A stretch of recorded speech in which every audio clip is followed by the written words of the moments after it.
नमस्कार दोस्तों, मैं लक्ष्मी नारायण अपने YouTube चैनल पर आपका फिर से स्वागत करता हूं। बहुत बहुत स्वागत है आपका। और आज हम आपके सामने प्रस्तुत करते हैं एक बहुत ही बेहतरीन रीजनिंग का टॉपिक, त्रिभुजों की गणना। किसी बड़ी आकृति में छोटे छोटे पार्ट्स करके आपसे पूछ लिया जाता है कि इसमें कितने त्रिभुज हैं और आप उन्हें गिनने में गलती कर जाते हैं। उसके लिए आज हम आपको बहुत ही छोटे छोटे ट्रिक्स बताएंगे जिनसे आप उन्हें बहुत जल्दी और आसान तरीके से सॉल्व करने में सक्षम होंगे। आइए देखते हैं त्रिभुजों की गणना। मैं ज़्यादा लंबा वीडियो को नहीं करूँगा, इसलिए बहुत सारे क्वेश्चंस और एग्जांपल्स हम ले सकते हैं। पहले जो टाइप हमारे सामने है वो है त्रिभुजों पे लंबी इस तरह से लाइनें खींचकर हम त्रिभुजों के पार्ट्स कर सकते हैं। यहाँ केवल एक त्रिभुज है, यहाँ पर हमने एक लाइन खींची है और उसमें हमने देखा अगर त्रिभुजों को गिनना चाहें तो एक त्रिभुज ये है, दूसरा त्रिभुज ये है और तीसरा त्रिभुज ये है। तो टोटल त्रिभुजों की संख्या इसमें 3 है। इसमें इसमें इस तरह से हमें हर एक त्रिभुज में गिनना होगा। अगर लाइनों की संख्या बढ़ती चली जाए तो ये समस्या हमारे लिए बढ़ जाएगी। तो इसके लिए मैं आपको बहुत ही शॉर्ट सा ट्रिक बताने जा रहा हूँ। हम पार्ट्स जो हैं उनको गिन लेंगे 1 2, फिर इनको ऐड कर देंगे तो टोटल 3 त्रिभुज इसमें हो जाएंगे। ऐसे ही इसके हम पार्ट्स कर लेंगे 1 2 3, तो इन सब को जोड़ देंगे 1 + 2 + 3 टोटल 6 आएगा। ऐसे ही हमने यहाँ पर 1 2 3 4 अर्थात 1 2 3 और 4 टोटल त्रिभुजों की संख्या होगी इसमें 10। तो इस तरह कितने भी त्रिभुज हमारे पास हों हम गिन सकते हैं। दूसरी टाइप जो हमारे पास होगी वो है हॉरिजॉन्टल लाइंस से ट्रायंगल्स बनाना। हॉरिजॉन्टल लाइंस अर्थात क्षैतिज रेखाएं। क्षैतिज रेखाओं से कैसे बनाते हैं? ये हमारे पास एक त्रिभुज है, इसमें एक क्षैतिज रेखा हमारे पास है, इसमें 2 क्षैतिज रेखाएं हैं, तो इस आकृति में टोटल त्रिभुजों की संख्या भी 2 है।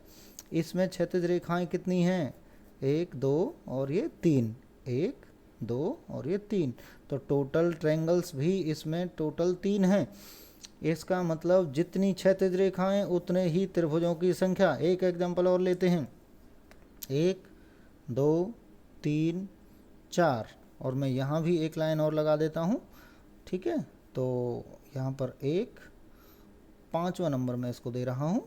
तो इस तरह टोटल 5 त्रिभुज मेरे पास आ जाएंगे। गिन के देख लेना आप, यहाँ पर टोटल 5 त्रिभुज बनेंगे।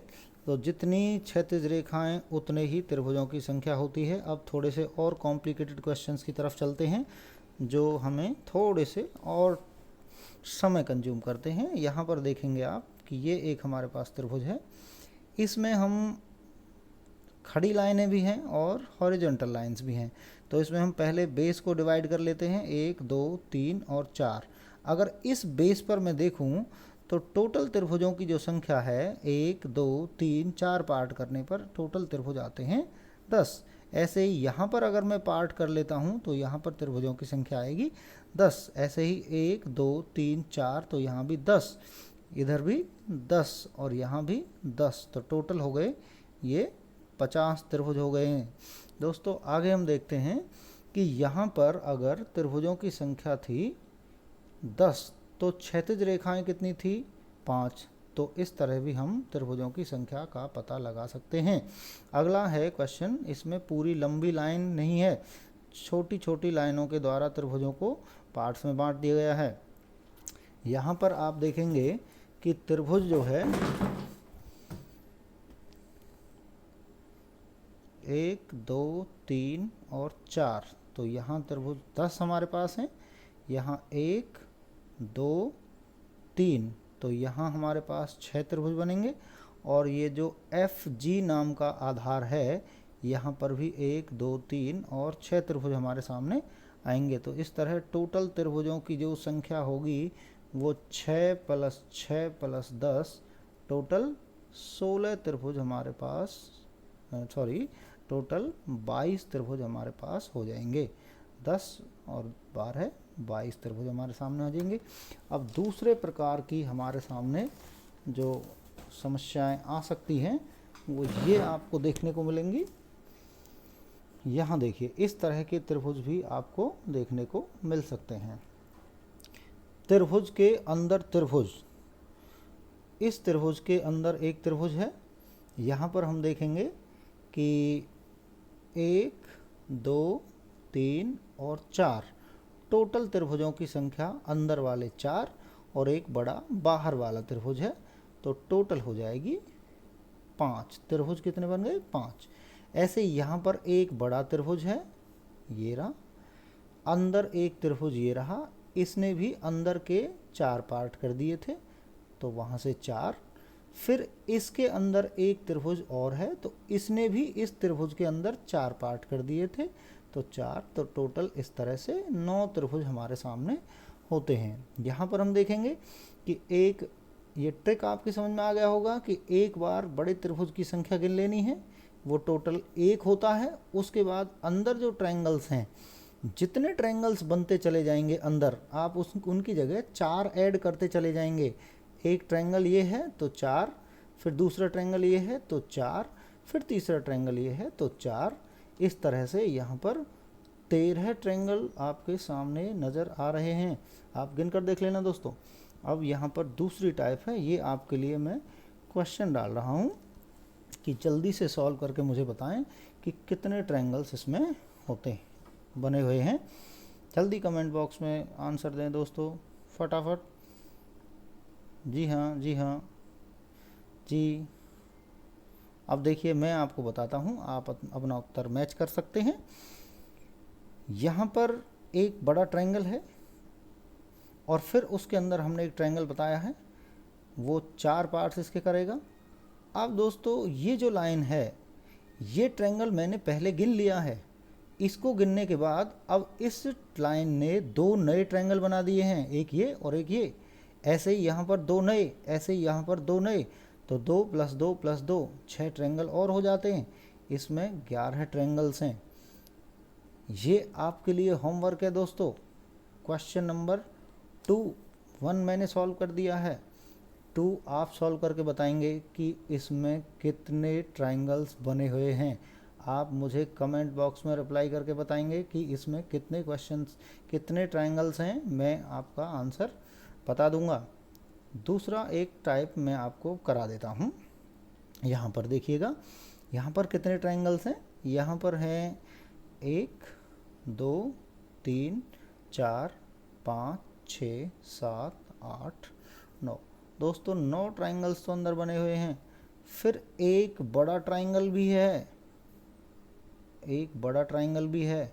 फिर उसके बाद मुझे देखने को मिला कि ये ट्रायंगल इस बेस के साथ जो बन रहा था वो तो मैंने काउंट कर लिया, लेकिन ये ट्रायंगल इस बेस के साथ भी ये बना रहा। इस वर्टेक्स से इसके साथ भी एक ट्रायंगल बन रहा है, ध्यान दे रहे होंगे आप। तो एक ट्रायंगल ये, ऐसे ही इस वर्टेक्स से एक ट्रायंगल इसके साथ था जो गिन लिया, दूसरा इसके साथ भी बनाया जा रहा है, वो दूसरा। और तीसरा जो सी नाम का इसका वर्टेक्स है, यहाँ से भी एक ट्रायंगल इस तरह से बन रहा है। तो 3 ट्रायंगल ये होते हैं। तो इस तरह से ये हमारे पास 13 ट्रायंगल हैं। अब मैं एक नई टाइप आपके सामने रख रहा हूँ। जी हाँ, चतुर्भुजों के अंदर त्रिभुजों की संख्या। चतुर्भुज के अंदर भी हम विकर्ण खींचकर त्रिभुजों में उसे बांट सकते हैं। तो पहला जो हमारे पास एक चतुर्भुज है, उसको हमने डायगोनल से 2 पार्ट में डिवाइड किया, तो मेरे पास 2 त्रिभुज उसमें मुझे दिखाई दे रहे हैं। लेकिन जब डायगोनल्स अर्थात विकर्ण एक दूसरे को काटते हैं, तो उनमें से हमें कैसे त्रिभुजों की संख्या ज्ञात करनी है, ये मैं आपको बहुत ही साधारण ट्रिक से बता रहा हूँ। हम छोटे त्रिभुजों की संख्या को गिन लेते हैं, उन्हें गिनने के बाद 2 से गुना कर देते हैं, तो हमारे पास कुल त्रिभुजों की संख्या आ जाती है। जी हाँ दोस्तों, इसमें 8 त्रिभुज हमारे पास बने हुए हैं। एक यहाँ से बनेगा, एक यहाँ से, और ऐसे एक यहाँ से और एक यहाँ से। इस तरह 4 वो और 4 छोटे, टोटल 8 त्रिभुज हमारे पास होंगे। इसमें अब आप ट्रिक सीख गए होंगे। इसमें हम आप गिन सकते हैं 1 2 3 4 5 6 7 8। इसका मतलब टोटल त्रिभुजों की संख्या दोस्तों इसमें होगी 16। 16 ट्रायंगल्स विल बी देयर। अब एक नया क्वेश्चन लेते हैं दोस्तों। इसमें आपके सामने कितने त्रिभुज आपको दिखाई दे रहे हैं, आप मुझे गिनकर बताएं। जल्दी करें। जी नहीं, जी 23 गलत है, 27 गलत है, 25 गलत है। यस, मैं आपको बताने जा रहा हूँ। अब इसमें देखिए दोस्तों, यहाँ पर जो ये चतुर्भुज है इसके अंदर मैंने 1 2 3 4, तो इसका मतलब यहाँ पर मुझे 8 ट्रायंगल्स मिलेंगे। इसी तरह यहाँ से 1 2 3 4 करके यहाँ पर भी मुझे 8 ट्रायंगल्स मिलेंगे। और ये जो ट्रायंगल है, इस ट्रायंगल में एक लाइन है, तो 1 और 2 करके हम यहाँ 1 + 2 करके 3, और यहाँ भी 1 + 2 करके 3, और यहाँ भी 1 + 2 करके 3 ट्रायंगल्स यहाँ पे मुझे मिलेंगे। अब मैं दिखाना चाहता हूँ आपको एक नई चीज़। यहाँ पर एक, अभी मैंने टोटल ट्रायंगल्स की अगर मैं बात करूँ तो टोटल ट्रायंगल्स में मेरे पास 8 + 8 + 3 3 3 9 और भी कुछ बचा हुआ है दोस्तों। जी हाँ, ये वाली लाइन देखिए, ये जिसको मैं नाम दे रहा हूँ AB, और यहाँ पे नाम रख दिया है मैंने C। एक आपके सामने ABC ट्रायंगल आपको दिखाई दे रहा होगा। ऐसे ही आपको CD और B नाम का ट्रायंगल दिखाई दे रहा होगा। 2 ट्रायंगल यहाँ से बनते हैं, इस लाइन से यहाँ और इस लाइन से यहाँ पे एक ट्रायंगल बनेगा। 2 ट्रायंगल दोस्तों इसमें और भी बनेंगे। कहाँ बनते हैं मैं बताता हूँ। ये जो पेस है, और यहाँ कंप्लीट करते हैं हम इसको, ये एक ACM नाम का ट्रायंगल बनेगा। ACM, ऐसे ही BDN, ये ट्रायंगल एक पूरा वाला यहाँ तक बनेगा। तो 2 ट्रायंगल और बनेंगे। तो दोस्तों ना इसमें 25 हैं, ना इसमें 27 हैं, इसमें टोटल 29 ट्रायंगल्स हैं। टोटल 29 ट्रायंगल्स इसका आंसर होगा। जी हाँ, अब एक नई टाइप आपके सामने देखिए दोस्तों। अगर मैं इस पूरे चतुर्भुज के अंदर देखता हूँ विकर्ण ने जो हिस्से किए हैं, तो उनको अगर मैं गिन लूँ तो 8, तो 8 × 2 16 ट्रायंगल्स बनते हैं। इस ऐसे ही यहाँ पर अंदर वाले ने 1 2 3 4 5 6 7 8 बना लिए हैं, तो वहाँ भी मुझे 16 ट्रायंगल्स मिलेंगे। तो टोटल मेरे सामने 32 ट्रायंगल्स इसमें होंगे दोस्तों। 32, जी हाँ, बड़ा ट्रायंगल हमने पहले गिन लिए हैं। ये सारे ट्रायंगल, अब इसमें कोई भी ट्रायंगल ऐसा नहीं बचा है जो हमने गिना नहीं है। एक ये फिगर और आपके सामने रखता हूँ। देखिए यहाँ पर अगर मैं इसके अंदर के ट्रायंगल्स के बारे में बात करूँ तो 1 2 3 4 5 6 7 8, तो 8 × 2 = 16। और दोस्तों 1 2 और ये 3, तो यहाँ पे 3 ट्रायंगल्स होंगे, तो उनको भी जोड़ लेते हैं। 3 ट्रायंगल्स यहाँ से आएंगे। क्या इसमें 19 ट्रायंगल होंगे? नहीं।